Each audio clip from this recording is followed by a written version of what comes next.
sampai dengan jam 17.30, dan insya Allah nanti untuk materi sampai jam 17.30. Misalkan nanti ada pertanyaan ataupun tanya jawab, kita lanjutkan di selepas jam 17.30. Dan misalkan tidak ada pertanyaan, nanti kita akan tutup atau akhiri kajian ataupun masuk pada sore hari ini.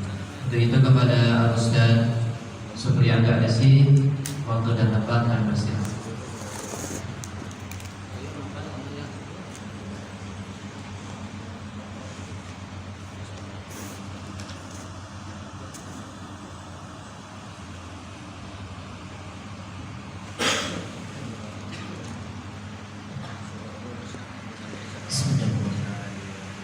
Assalamualaikum warahmatullahi wabarakatuh. Alhamdulillahirabbil alamin alladzi ja'alana min ibadihil muttaqin wa waffaqana ilal amali ma fihi salahul islami wal muslimin. Wa asyhadu an la ilaha illallahul malikul haqqul mubin. Wa asyhadu anna Muhammadan abduhu wa rasuluhul mab'uts rahmatan lil alamin. Allahumma salli wa sallim ala nabiyyina Muhammadin al-amin wa ala alihi wa sahbihi wa man tabi'ahum bi ihsanin ila yaumiddin. Wa qala ta'ala fi kitabihil karim, a'udzu billahi minasy syaithanir rajim, ya ayyuhalladzina amanu taqullaha haqqa tuqatih wa la tamutunna illa wa antum muslimun. Wa ba'd. Bapak-bapak yang dirahmati Allah Subhanahu wa taala, alhamdulillah kita awali dengan bersama memanjatkan rasa syukur kita kepada Allah taala atas limpahan nikmat-nikmatnya. Walaupun barangkali ada yang kondisinya kurang pas, kesehatan yang belum lagi purna, atau mungkin pendapatan yang belum sesuai harapannya, atau kondisi-kondisi yang lainnya, saya ingin kita belajar kepada apa yang terjadi pada Nabiullah Ayyub alaihissalam hari itu. Kisahnya Allah gambarkan, ceritakan dalam surah Al-Anbiya. Surat berapa? Pokoknya yang itu, Ustaz. Surat Al-Anbiya 21. Isinya sesuai namanya para nabi. Cerita tentang Ayub yang saya kutip adalah penggalan ketika dia kemudian mengeluh kepada Allah Subhanahu wa taala dengan ucapannya, wa ayyuba inna rabbahu anni massani yadur wa anta arhamur rahimin. Dan ingatlah ketika Ayub hari itu mengadu dengan diri, menyampaikan keluh kesahnya kepada Allah taala seraya ia berkata, ya Allah, demikian banyak kesulitan engkau timpakan kepadaku, demikian banyak kesulitan hidup yang aku alami, tapi di bagian akhir dia tegaskan, wa anta arhamur rahim. Tapi engkau ya Allah tetaplah zat yang maha luas sayangnya, maha penuh rasa kasihnya kepada hamba-Nya. Dan kita sama tahu bapak-bapak yang dirahmati Allah bagaimana kondisi Ayub hari ini, yang semula kaya raya, tiba kekayaannya sedikit demi sedikit habis. Penyakit menimpa badannya, bukan hanya secara fisik yang merasakan sakit, tapi secara psikis juga merasakan sakit, karena penyakitnya kan kulit. Penyakit kulit itu yang kalaupun rasa sakitnya tidak seberapa, kadang-kadang malunya lebih. Jadi kita bisa bayangkan secara fisik juga sakit, secara psikis pun dia mengalami tekanan. Kemudian satu demi satu anaknya meninggal, hartanya habis, sampai kemudian hampir saja istrinya meninggalkannya. Maka kalau hari ini kita bertanya, adakah yang kesulitannya seperti Ayub? Paling kita baru sakit gigi, itu pun yang sakit cuma satu. Masa belum pernah dengar ceritanya sakit gigi semuanya gitu. Satu, bukan berarti meremehkan sakit gigi, tapi betapa kemudian kadang-kadang keluhan kita, keluh kesah kita itu jauh lebih luar biasa, seakan-akan kita adalah orang yang paling menderita sedunia.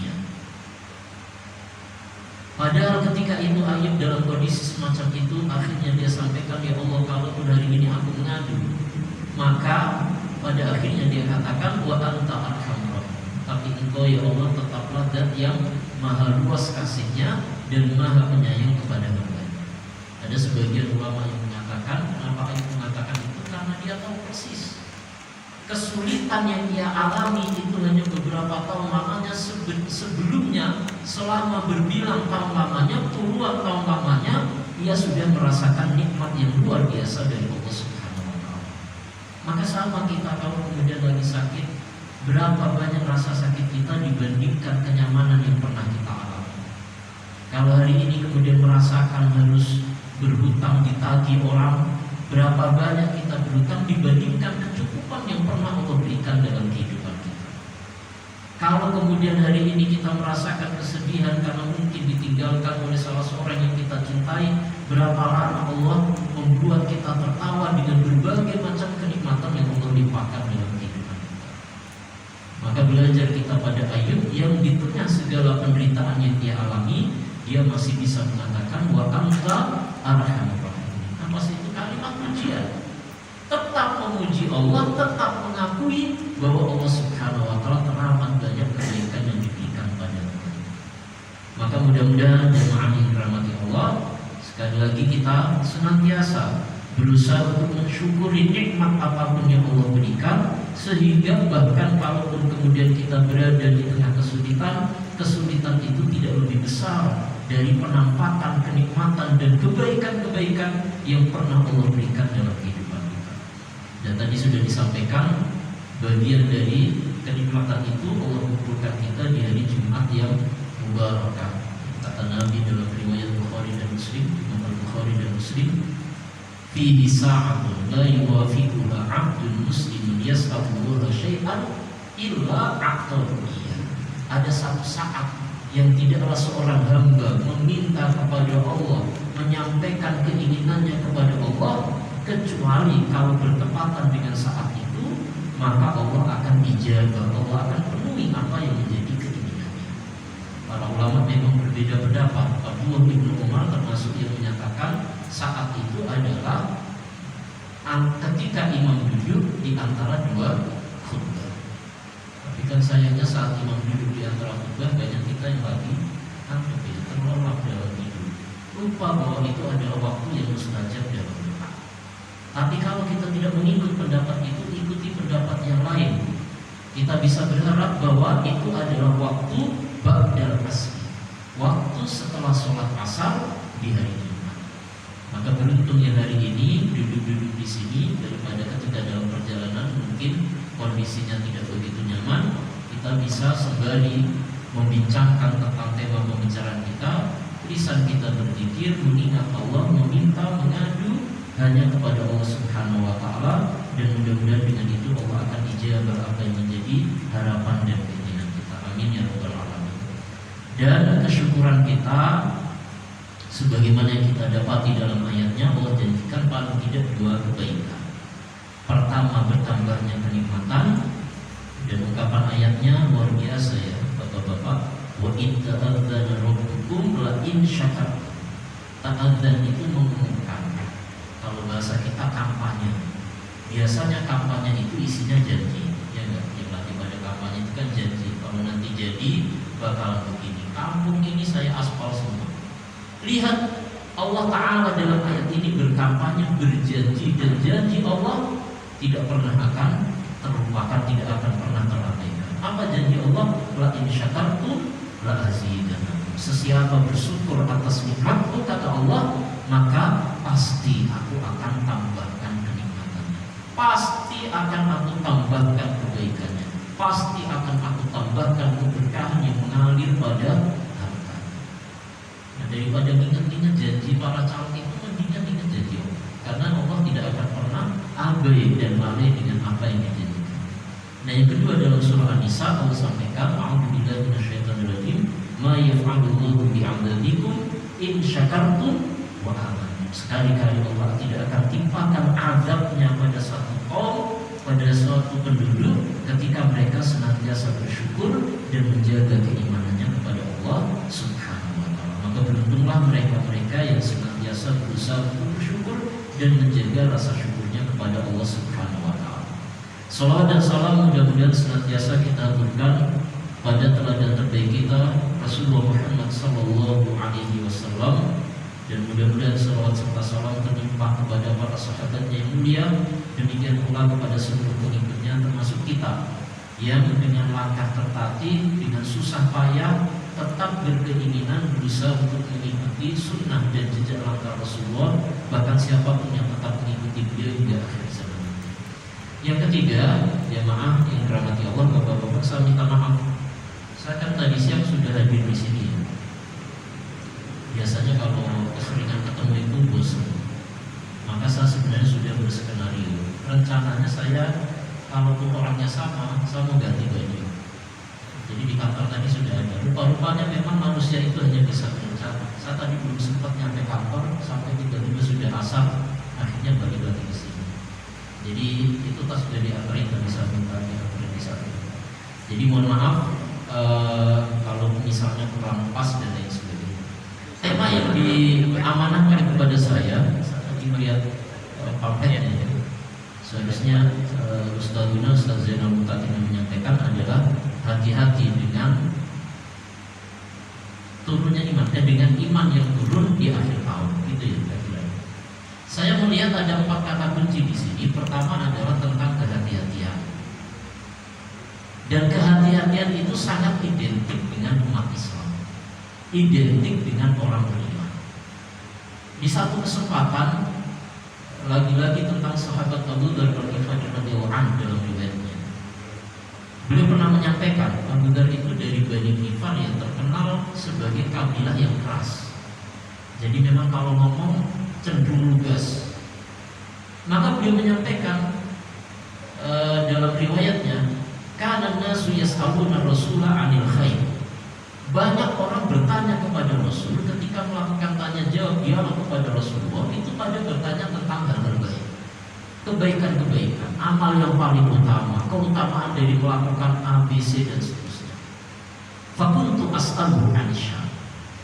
Tapi aku sebaliknya, kata Abu Dzar, aku ingin bertanya kepada Nabi tentang berbagai macam jenis keburukan. Kenapa? Makhafatan an nafa'ah. Karena aku khawatir aku akan terjatuh ke dalam keburukan. Jadi justru ketika banyak orang membincangkan tema tentang kebaikan, kata Abu Dzar, justru aku ingin tahu apa itu jenis-jenis keburukan. Kenapa? Khawatir jangan sampai kita terjatuh kepada keburukan. Nah, maksud saya kaitannya dengan tema kita adalah tentang kekhawatiran. Kehati-hatian itu bagian dari sikap seorang orang. Orang yang berhati-hati itu justru adalah orang yang beriman. Mereka yang senantiasa hidup dengan penuh kehati-hatian itu adalah gambaran orang-orang yang ingat selalu dengan apa yang menjadi perintah Allah dan apa yang dilarang oleh Allah Subhanahu wa taala. Nah, cerita yang kedua kita dapati dalam dialog antara Umar bin Khattab radhiyallahu anhu dengan sahabat Ubay bin Ka'ab. Ubay bin Ka'ab itu sahabat biasa tapi terkenal di antara qurra, ahli baca Al-Quran di masa Rasulullah. Ada beberapa orang ya, ada Mu'adzz bin Jabal, Abdullah bin Abbas dan sebagainya. Maka walaupun Umar menjadi pemimpin Amirul Mukminin, beliau tidak segan bertanya. Jadi kita juga bisa belajar pribadi Umar itu luar biasa. Pribadi yang betul-betul tawadhu. Umar itu paling tidak 3 di antara pendapatnya dibenarkan oleh Allah dengan turunnya ayat. Tapi Umar masih mau bertanya, masih mau mengaji. Bertanya dia hari itu kepada Ubay bin Ka'ab. Dan pertanyaannya sederhana. Dia bertanya kepada Ubay, ya Ubay, man taqwa, apa itu takwa? Nah, ketika ditanya tentang takwa ini, Ubay kemudian mengatakan, ya Amirul Mukminin, ama salakta tariqan fihi syauka. Wahai Amirul Mukminin, tidakkah engkau pernah melewati satu jalan yang penuh dengan duri? Durinya duri beneran, bukan durian. Kalau dilihat jadi enak, duri-duri beneran. Maka ketika itu Umar mengatakan na'am. Faqala famadza fa'alta. Kalau memang pernah, apa yang kau lakukan ketika itu? Umar mengatakan usyammiru an saqai wa anzuru ila mawadhi'i qadam. Aku angkat kakiku, kata Umar, kemudian aku perhatikan betul, lihat di mana telapak kakiku akan menjejak. Kenapa? Karena jalannya penuh dengan duri. Kalau sekarang penuh dengan paku.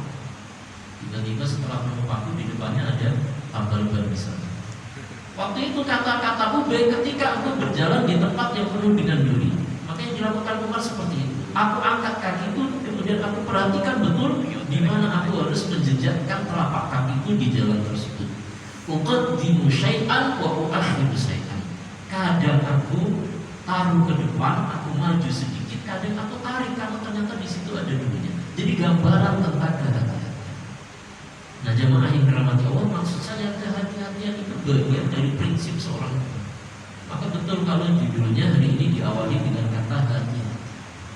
Hati-hati itu bagian dari kehidupan seorang mukmin. Jadi seorang mukmin itu bukan yang hidupnya nyantai, bebas-bebasnya, nggak peduli kanan kiri, nggak melihat nengok kanan kiri. Bahkan jangankan kita dalam kondisi yang sulit, dalam kondisi yang biasa pun harus waspada. Makan pun kita diminta waspada. Waspada apa? Lihat kanan kiri, jangan-jangan ada tetangga yang masih berkekurangan. Apa yang dikatakan Nabi, perbanyak makanan, kalau memang bisa dikuain. Tapi saya kira tidak semua makanan bisa dikuain. Mentang-mentang perintahnya Rasulullah berbagi uang, kemudian setiap makanan dikuain, kan jadi gak enak. Yang bisa menjadi banyak. Nah, yang ketiga, ini ayat Al-Quran dalam surah Al-A'raf. Jelas sekali Allah sampaikan, a'udzubillahi minasyaitonir rajim, afa amina ahlul qura ayatiyahum ba'suna bayatan wa hum na'imun. Aw amina ahlul qura ayatiyahum ba'suna duhan wa hum yal'abun. Afa aminu makrallah fala ya'manu makrallahi illal qaumul kafirun. Apakah orang-orang merasa aman dari datangnya azab Allah di waktu malam pada saat mereka sedang tertidur pulas? Kita kalau berpikir kemarin terjadi bencana di Cianjur, kemarin siang hari. Tapi banyak bencana terjadi di malam hari pada saat orang tidak tahu apa-apa. Nyaman dalam tidurnya, nyenyak dalam tidurnya, terbuai oleh mimpinya, tiba-tiba bencana datang. Bisa apa? Tapi ayat selanjutnya mengatakan, awa amina ahlul qura ayatiyahum ba'suna duha wa hum yal'abun. Atau kalian merasa aman dari datangnya azab di waktu pagi, pada saat kalian sedang bersantai dengan keluarga kalian, nyaman bermain dengan anak istri kalian. Tsunami di Aceh itu pagi, artinya malam ataupun pagi bisa saja. Maka ayat berikutnya mengatakan, afa aminu makrallah. Apakah kalian merasa aman dari datangnya azab Allah? Tidaklah merasa aman dari azab Allah kecuali orang-orang kafir. Jadi kebalikannya, kalau kita bukan kafir, kita beriman, justru hidup itu penuh dengan kehati-hatian. Maka tema kehati-hatian ini saya kira sesuatu yang pas. Kata kunci kedua adalah iman. Mungkin bahas dulu aja. Kata kunci kedua setelah kehati-hatian adalah keimanan. Iman itu sudah didefinisikan oleh para ulama. Jadi memang mencakup tiga hal dan ketiga-tiganya harus ada. Tidak bisa dipilih dan dipilah satu di antaranya. Apa itu? Tasdiqun bil qalb wa iqrarun bil lisan wa amalun bil arkan wa amalun bil jawarih. Jadi ada kesaksian yang ada di dalam hati, ada ikrar yang terlontar dari lisannya, dan ada amal untuk membuktikan apa yang menjadi keyakinan serta apa yang menjadi ucapannya. Kalau sekedar berbekal keyakinan, ya kayak kalau dulu kita di zaman dulu kan ada agama kebatinan, kejauhan. Pokoknya yakin adanya Tuhan yang Maha Esa, tapi tidak ada ucapan khusus dan tidak ada ibadah ritual khusus yang menunjukkan keimanannya. Abu Thalib paman Nabi itu yakin benar dengan apa yang menjadi keyakinan dari keponakannya, tapi dia malu dengan agama nenek moyangnya. Itu kan kata-kata terakhir ketika dirayu oleh Rasulullah, dia tetap mengatakan ala millati Abdul Muthalib, tetap mengikuti agama bapaknya, kakek Nabi yang bernama Abdul Muthalib. Jadi kalau yakin doang nggak bisa. Harus ada keyakinan, diikrarkan dalam lisannya, dan kemudian juga ada perbuatan-perbuatan yang menjadi buktinya. Tapi keyakinan itu juga menjadi penting. Kalau sekedar perbuatan baik tidak bisa dikatakan beriman. Dulu di zaman jahiliyah tersebut nama Abdullah bin Jada'an, orang Arab jahiliyah, baiknya luar biasa, tidak ada seorang pun datang minta bantuan, diberikan bantuan, yang minta tolong diberikan pertolongan, yang datang minta utang diutangin sama laki-laki. Tapi sayangnya ia meninggal dalam keadaan mati, dalam keadaan kafir. Beberapa sahabat bertanya kepada Rasul ketika itu, ya Rasulullah, hal yang fa'udu dzalika syai', adakah di antara kebaikan-kebaikannya yang akan memberikan manfaat kepadanya? Orang baik itu Nabi, nggak pernah nyakitin orang lain, jasanya luar biasa, kampungnya kemudian menjadi hebat karena laki-laki. Tapi sayang dia tidak pernah beriman, hatinya tidak yakin, ucapannya pun tidak pernah menunjukkan keimanan. Jelas kata Nabi, la innahu lam yaqul yawma minal jahri rabbighfirli khati'ah. Tidak, karena tidak pernah terucap dari lisannya kata-kata yang menunjukkan keimanan kepada Allah Subhanahu wa ta'ala. Jadi hal ini yang mesti kita pahami tentang keimanan. Dan Abu Bakar satu kali kan riwayatnya itu masyhur ya, ketika Rasulullah nanya siapa yang hari ini sudah bersedekah, ana ya Rasulullah. Abu Bakar angkat tangannya. Kemudian ketika Nabi kembali bertanya, man minkum ya'udul marid, siapa yang sudah menjenguk orang yang sakit, lagi-lagi Abu Bakar angkat tangannya. Wa man minkum yutbi'ul janaiz, siapa yang sudah mengantarkan jenazah saudaranya seiman. Kembali Abu Bakar yang mengangkat tangannya. Semua amal kebaikan diborong. Rasulullah menegaskan, wallahi ma ghalabakum Abu Bakrin bi kafratil mal wa innama bima waqara fil qalb. Demi Allah, Abu Bakar tidak mengalahkan kalian, tidak menjadi unggul di antara kalian dengan seluruh amal solehnya, bukan karena hartanya banyak. Karena kalau sekedar bermodalkan harta, mungkin Abu Bakar unggul dalam sedekah, tapi ini tidak. Sampai tentang menjenguk orang sakit atau mengantarkan jenazah pun ternyata tetap Abu Bakar yang pertama. Berarti masalahnya bukan karena duit. Karena kalau urusan duit mungkin tentang sedekah, tapi nyatanya dalam urusan tentang mengantarkan jenazah pun tetap saja Abu Bakar yang pertama. Maka kenapa kata Nabi bima waqara fil qalb? Karena ada sesuatu yang tertanam di dalam hatinya, dan sesuatu itu tidak lain adalah keimanan. Nah, ini yang nanti akan menjadi pembahasan kita. Nah, yang ketiga, kata kunci ketiga saya kira adalah kata turun ya. Jadi turunnya keimanan, dan ini akan saya sampaikan dengan beberapa dalil. Betul tadi yang disampaikan, iman itu punya karakter fluktuatif ya. Yazid wa yanqus. Ada pertambahan dan ada penurunan dari keimanan itu. Ada beberapa ayat Al-Quran yang secara eksplisit tegas mengungkapkan tentang pertambahan keimanan. Misalnya dalam surah Ali Imran ayat 173, ini cerita tentang kisah perang Badar. Ketika Rasulullah memberangkatkan 300 orang dalam perang Badar itu, banyak yang mencemooh, meledek, termasuk musuhnya orang-orang kafir dengan jumlahnya yang lebih banyak. Maka Allah gambarkan dalam ayat itu, a'udzu billahi minasyaitonir rajim, alladzina qala lahumun nasu innan nasa qad jama'u lakum fakhshawhum. Yaitu sekelompok orang yang orang-orang lain sama mengatakan, meledeknya, meremehkannya dengan mengatakan itu orang-orang pasukan yang lebih besar mengepung kalian, jama'u lakum, mengepung kalian, akan menghancurkan kalian. Ternyata orang yang kelompoknya sedikit ini, orang-orang beriman ini tidak takut, justru mereka katakan atau digambarkan dalam ayat itu, dikatakan oleh Allah, zadahum iman. Imannya malah makin nambah, menghadapi bahaya makin solid, makin hebat, kemudian imannya bertambah, dan mereka mengatakan wa qalu hasbunallah wa ni'mal wakil. Jadi ayat ini jelas menggunakan kata zadahum iman. Iman itu bisa bertambah. Nah, ayat lainnya juga disebutkan oleh Allah Subhanahu wa taala dalam surat Al-Kahfi ayat 13 ya.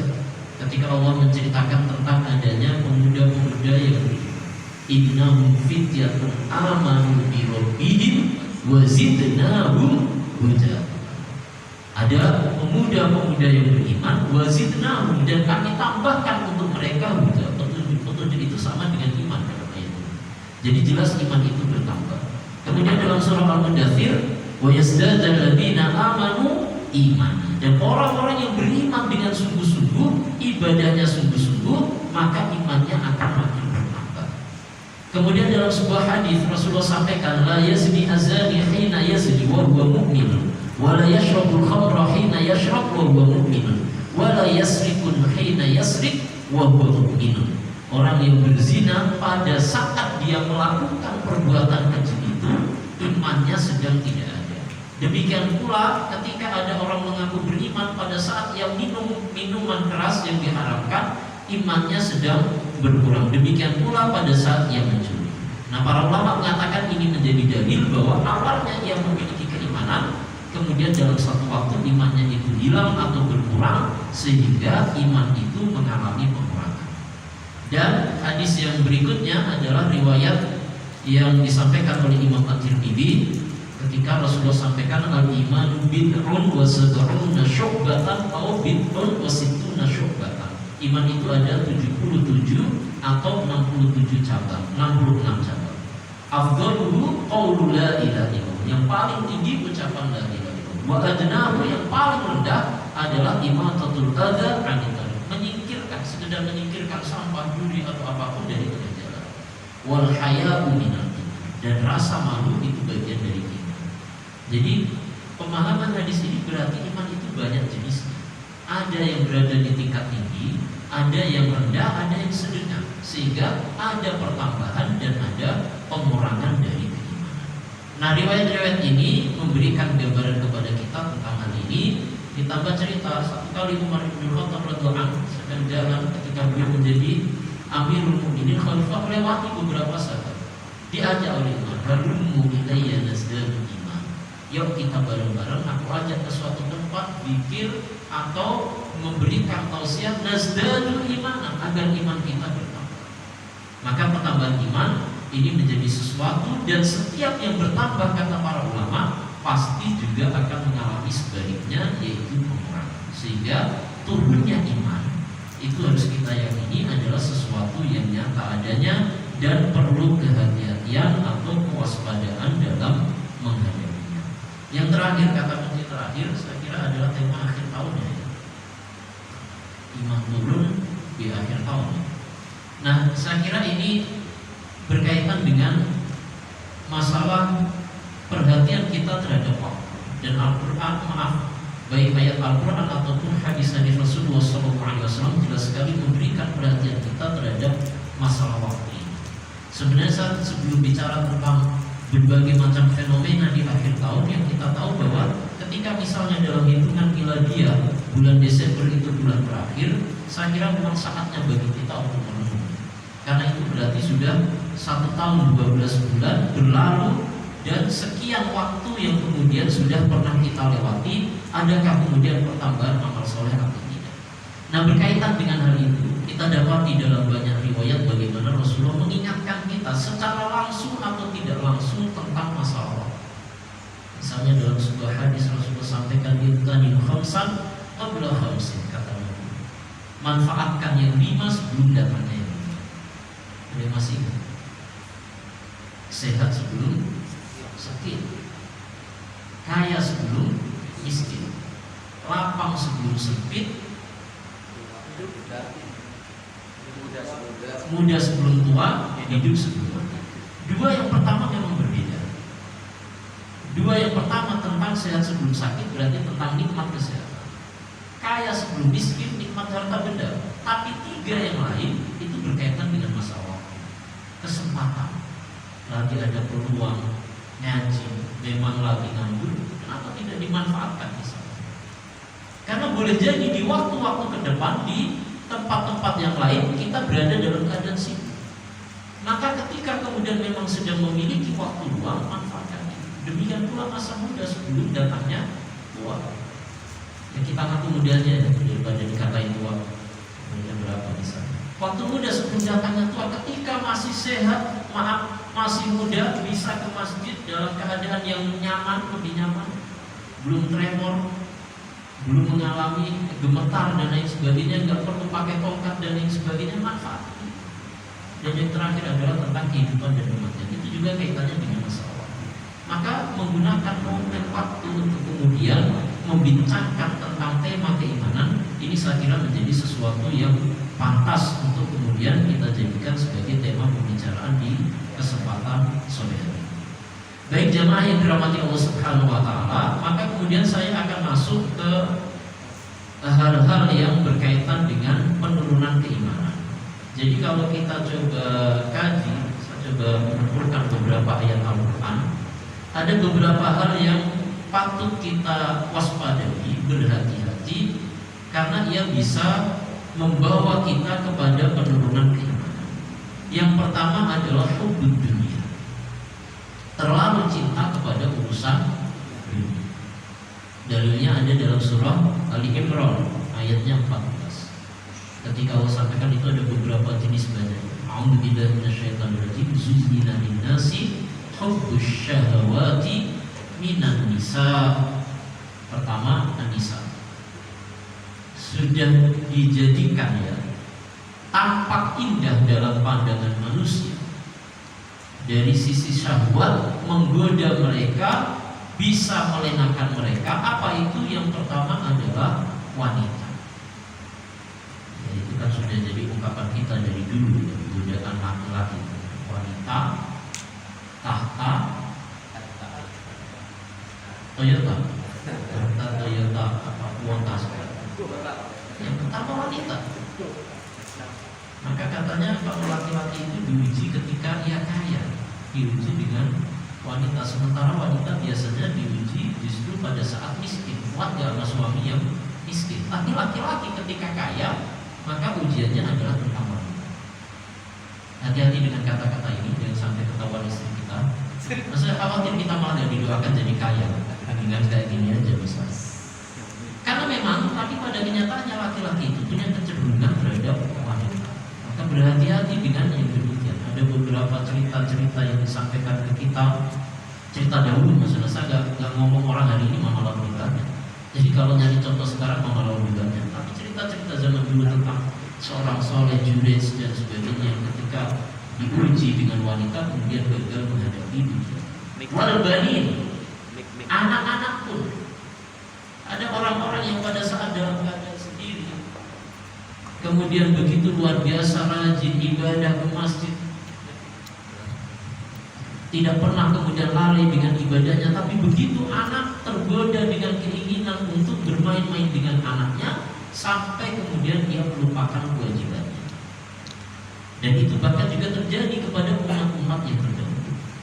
Wal qanatiril muqantarati minadh dhahabi wal fiddah, harta benda yang dikumpul-kumpulkan yang kadang-kadang membuat orang senang untuk berhitung dengannya sampai terlalaikan dengan ibadahnya. Ada yang seperti itu, jadi ngitung-ngitungin terus banyak sekali ya, kemudian harta disimpan sampai ada sebuah riwayat, ini tentu saja tidak menggambarkan aib, tapi ini sebagai pelajaran bagi kita bagaimana Umar bin Khattab radhiyallahu anhu sempat meninjau kebunnya sampai kemudian terlewat waktu sholat berjamaah. Bukan terlewat sholatnya, hanya terlewat sholat berjamaah, tapi langsung diinfakkan oleh Umar itu. Karena kalau kita kaji, Umar itu kaya raya, kekayaannya itu berupa properti. Jadi kebun ladang itu banyak dimiliki Umar, simpanannya itu berupa properti. Jadi kaya raya. Maka Allah ingatkan juga dalam ayat al-hakumut takar, bermegah-megahan, menghitung-hitung harta itu kerap kali membuat orang lalai dan abai, sehingga makin jauh dari masjid, sibuk dengan rumahnya. Pulang kerja, kalau yang pengusaha mulai hitung-hitung malam hari, justru hitung-hitung penghasilan hariannya dan lain sebagainya, lupa dengan kewajiban-kewajiban. Wal qanatiril muqantarati minadh dhahabi wal fiddah wal khaylil musawwamati, kendaraan. Setiap ada kendaraan baru muncul, itu kan ada ya. Mungkin bukan cerita tentang kita ya, orang-orang yang sudah dulu tidak pernah bisa tidur karena selalu ngincer merek baru yang keluar, tidak ingin ketinggalan sedikit pun. Ada yang semacam itu, luar biasa. Maka aturan itu tidak pernah bohong dan tidak pernah salah. Yang disampaikan dengan Al-Quran pasti kemudian akan terbukti dalam dan menjadi fenomena dalam hidup. Wal khaylil musawwamati wal an'am wal harth, binatang-binatang ternak yang menjadi kebanggaan, wal harth, demikian juga ladang-ladang yang menghasilkan. Maka pertama, kecintaan terhadap dunia ini bisa membuat keimanan. Peristiwa perang Badar menjadi contoh bagi kita. Para sahabat Nabi dikatakan hatta tasu'u akhlaquna, kata Abu Dzar. Betapa buruk akhlak. Sudah mereka para sahabat ngajinya langsung dengan Nabi, bukan di sini, bukan di tempat seperti ini, tapi ketika harta itu terhampar di hadapan mereka, tertarik pula mereka untuk saling sikut kanan kiri dan lain sebagainya. Itu bukan menunjukkan para sahabat, tapi justru pelajarannya betapa hebatnya fitnah harta itu yang bisa membuat orang lain. Maka hati-hati, terkadang kemiskinan itu justru menyelamatkan seseorang dan boleh jadi kekayaan itu yang akan menjerumuskan seseorang kepada jurang kehancuran yang ada dalam kehidupan. Walaupun tidak berarti saya menyarankan miskin. Miskin itu gak usah disarankan menjadi gak usah diajari udah banyak ngapain ngajak miskin. Ngajak kaya susah. Tapi menjadi orang kaya yang tidak lalai abai dengan kewajiban. Yang kedua, jamaah yang dirahmati Allah bisa disebabkan oleh al-ghaflah, kelalaian. Lalai yang diperturutkan, tidak segera diobati dengan bertanya, tidak segera diobati dengan mengingat. Hal ini disampaikan atau disinyalir oleh Allah dalam surah Al-A'raf ayat 179. A'udzubillahi minasyaitonir rajim. Wa laqad darabna li jahannama katsiran minal ins lahum qulubun la yafqahuna biha wa lahum adhanun la yasma'una biha wa lahum a'yunun la yubsiruna biha ulaika kal an'am bal hum adall. Digambarkan orang-orang yang kalau diberi hati tidak digunakan untuk berpikir, diberikan telinga tidak digunakan untuk mendengar, dan diberikan mata tidak digunakan untuk melihat berbagai macam fenomena yang seluruh alam semesta dengan segala kemegahannya. Semakin kita perhatikan, semakin menunjukkan tentang kebenaran Allah dengan segala apa yang dikatakan di dalam ayat-ayat. Saya baru membaca ya, maksudnya bukan pengetahuan umum, tapi memang benar. Satu saat kalau ada yang mengatakan ternyata baru tahu, memang baru tahu saya bahwa ternyata memang gajah dengan onta itu berbeda. Maksud saya dalam arti onta itu memang diciptakan Allah sebagai alat untuk ditunggangi kendaraan. Tapi gajah walaupun besar, sebenarnya dia bukan alat angkut. Dia untuk menarik. Punggungnya itu tidak dilengkapi dengan tulang punggung. Nah, bagaimana Allah berulang kali di dalam ayat selalu membincangkan tentang onta sebagai kendaraan bagi orang. Ternyata benar Al-Quran, karena kemudian fisiologis kedua hewan itu ternyata memang berbeda. Memang onta yang sebenarnya harusnya jadi tunggangan, bukan gajah. Walaupun gajah karena posturnya yang besar, kemudian kadang-kadang ditunggangi oleh orang.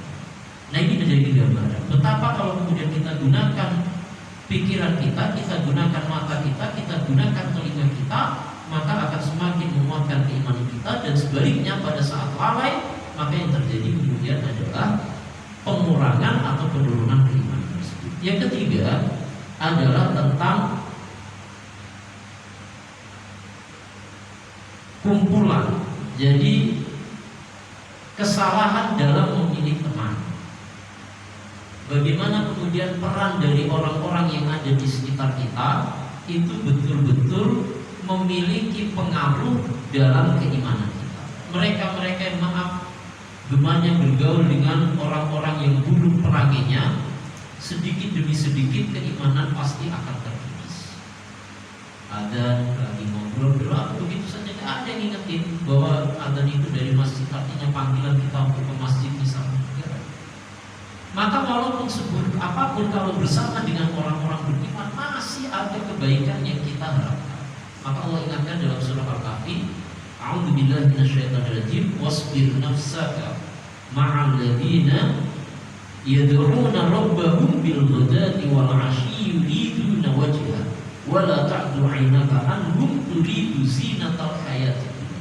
Bersabarlah kalian bersama dengan orang-orang yang senantiasa berdoa kepada Allah di waktu pagi dan petang. Artinya orang-orang baik.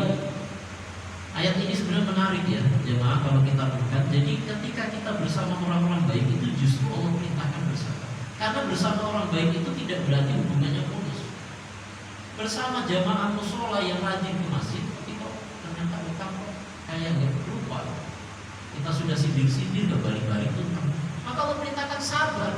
Walaupun dia punya keburukan itu, masih lebih baik kalian bergaul dengan jamaah masjid daripada kalian bergaul dengan kelompok-kelompok yang dewasa. Karena walaupun dia misalnya urusan utang lupa, tapi alhamdulillah untuk urusan masjid dia ingat. Kan masih ada kebaikannya.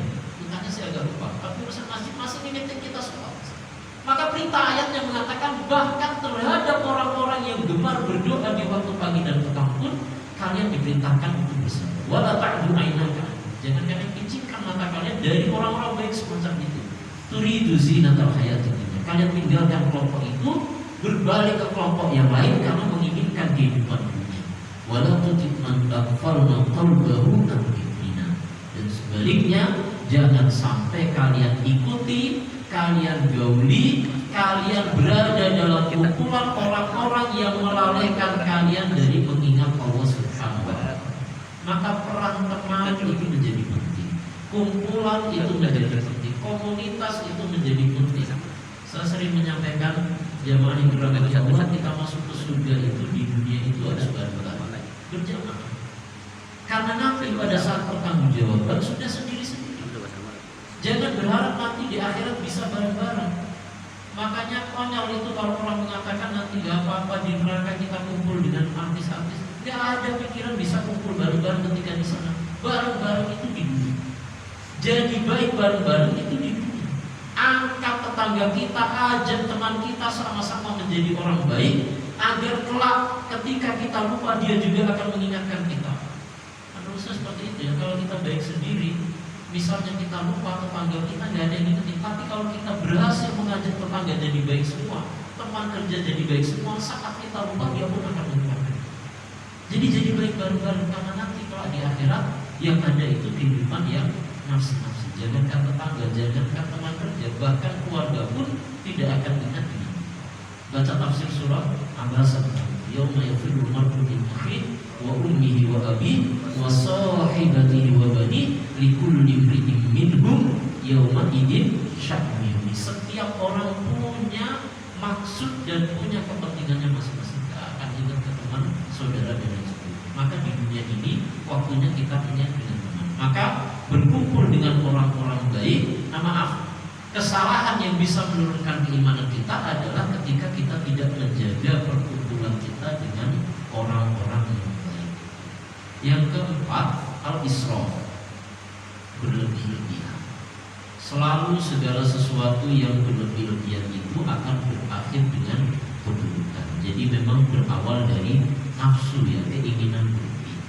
Makan berlebih, minum berlebih dilarang oleh Allah.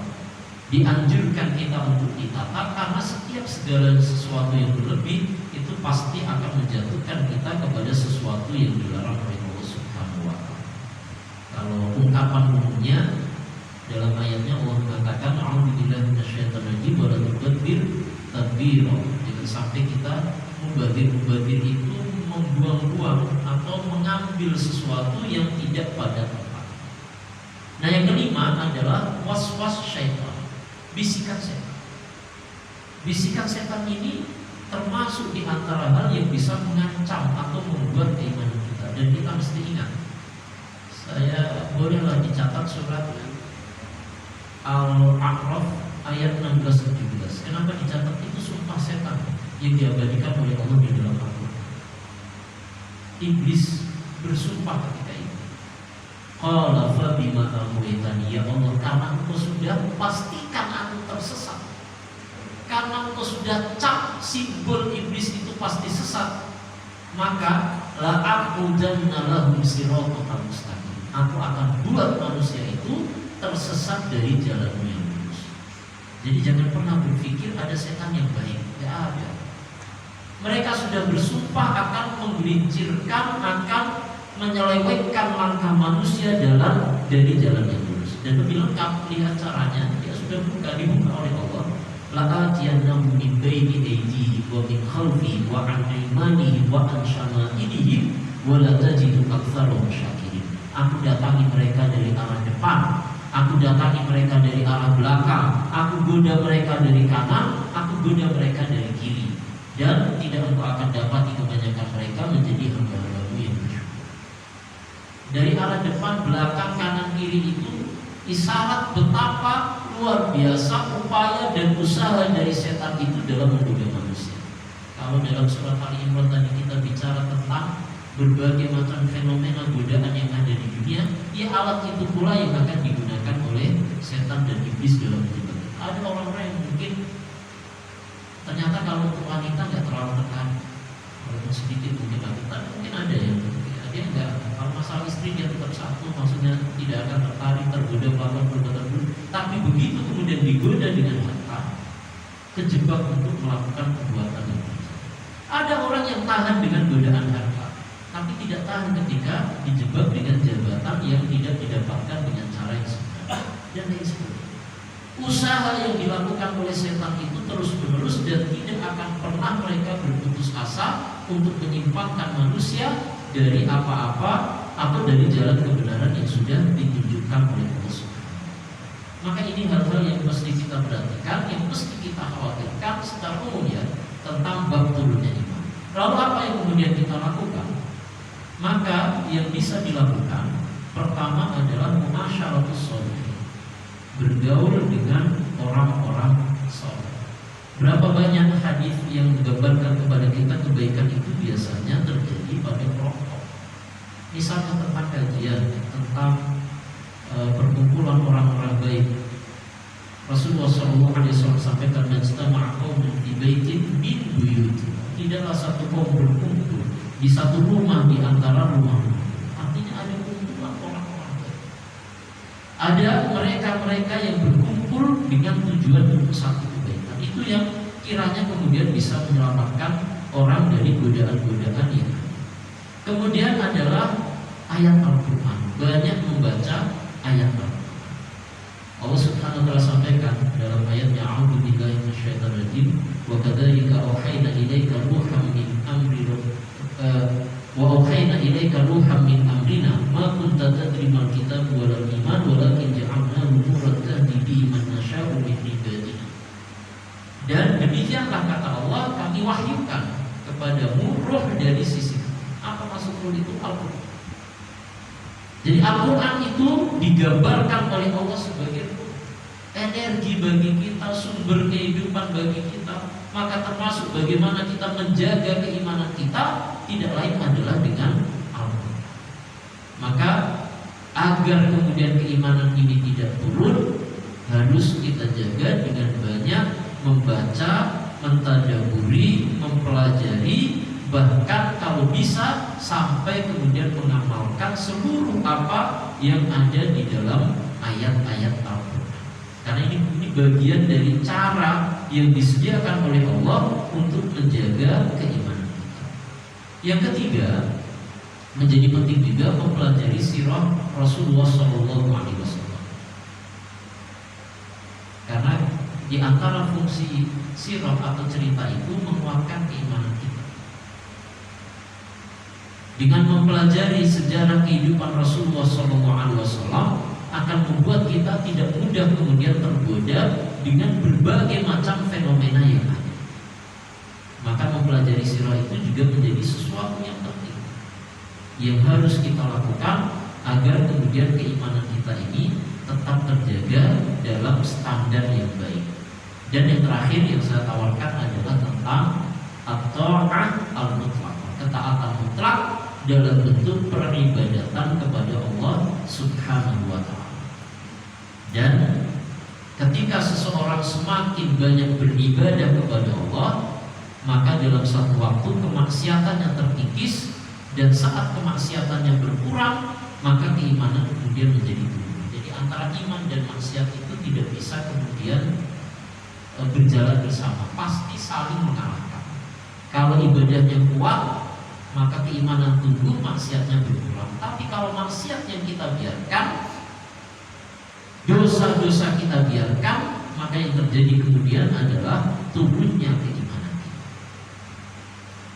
Baik jemaah yang dirahmati Allah Subhanahu wa ta'ala, barangkali itu sekedar sebagai bahan renungan bagi kita di kesempatan sore hari ini terkait dengan tema tentang penurunan keimanan di akhir tahun. Saya belum masuk kepada sisi waktu akhir tahunnya, tapi saya kira memang fenomena-fenomena godaan-godaannya banyak ya yang terjadi di akhir tahun. Tapi insya Allah dengan beberapa tips yang disampaikan tadi, kita tidak perlu menyebut bentuk godaannya secara khusus, tapi ketika kemudian kita mampu meluangkan waktu berinteraksi dengan Al-Quran, berkumpul dengan orang-orang saleh, menjaga ibadah kita dengan penuh ketaatan kepada Allah, maka bentuk godaan apapun insya Allah akan mampu kita tepis dan kita kesampingkan dalam kehidupan kita. Wallahu a'lam. Barangkali itu saja yang bisa saya sampaikan di kesempatan sore hari ini. Aku qouli hadza wa astaghfirullah li wa lakum. Saya serahkan kembali ke pengantar